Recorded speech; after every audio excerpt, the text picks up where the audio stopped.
ৰাজেন গোহাঁই ডাঙৰীয়াই এতিয়া আপোনাৰ মানে এটা অসমীয়াত কথা আছেনে ফকৰাযোজনা আপোনাৰো বয়স হ'লে বুদ্ধি হৈব ভাল। ৰাজেন গোহাঁই ডাঙৰীয়াৰ ক্ষেত্ৰত ওলোটা হৈছে।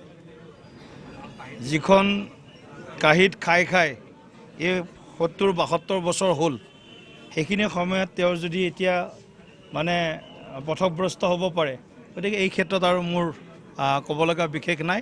তেখেতক সৰ্ব দিশত ঈশ্বৰে মংগল কৰক, এইটোৱে প্ৰাৰ্থনা।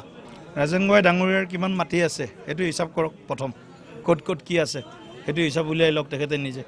ৰাজেন গোহাঁই ডাঙৰীয়াই এতিয়া আপোনাৰ মানে এটা অসমীয়াত কথা আছেনে ফকৰাযোজনা আপোনাৰো বয়স হ'লে বুদ্ধি হৈব ভাল।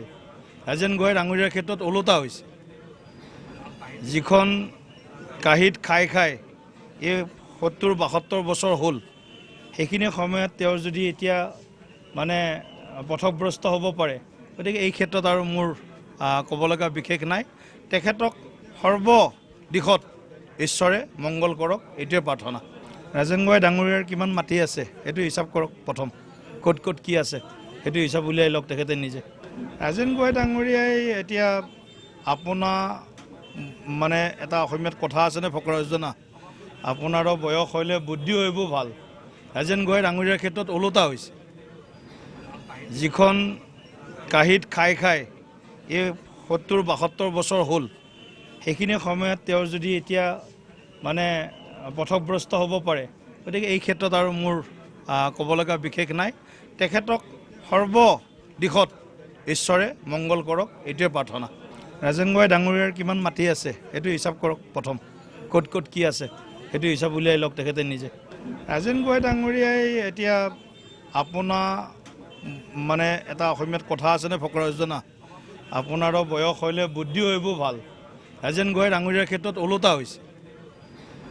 যিখন কাঁহীত খাই খাই এই ৭০-৭২ বছৰ হ'ল, সেইখিনি সময়ত তেওঁৰ যদি এতিয়া মানে পথভ্ৰষ্ট হ'ব পাৰে, গতিকে এই ক্ষেত্ৰত আৰু মোৰ ক'ব লগা বিশেষ নাই। তেখেতক সৰ্ব দিশত ঈশ্বৰে মংগল কৰক, এইটোৱে প্ৰাৰ্থনা। ৰাজেন গোহাঁই ডাঙৰীয়াৰ কিমান মাটি আছে সেইটো হিচাপ কৰক। প্ৰথম ক'ত ক'ত কি আছে সেইটো হিচাপ উলিয়াই লওক তেখেতে নিজে। ৰাজেন গোহাঁই ডাঙৰীয়াই এতিয়া আপোনাৰ মানে এটা অসমীয়াত কথা আছেনে ফকৰাযোজনা আপোনাৰো বয়স হ'লে বুদ্ধি হৈব ভাল। ৰাজেন গোহাঁই ডাঙৰীয়াৰ ক্ষেত্ৰত ওলোটা হৈছে। যিখন কাঁহীত খাই খাই এই ৭০-৭২ বছৰ হ'ল, সেইখিনি সময়ত তেওঁৰ যদি এতিয়া মানে পথভ্ৰষ্ট হ'ব পাৰে, গতিকে এই ক্ষেত্ৰত আৰু মোৰ ক'ব লগা বিশেষ নাই।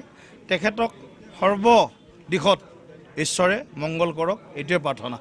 ৰাজেন গোহাঁই ডাঙৰীয়াৰ কিমান মাটি আছে সেইটো হিচাপ কৰক। প্ৰথম ক'ত ক'ত কি আছে সেইটো হিচাপ উলিয়াই লওক তেখেতে নিজে।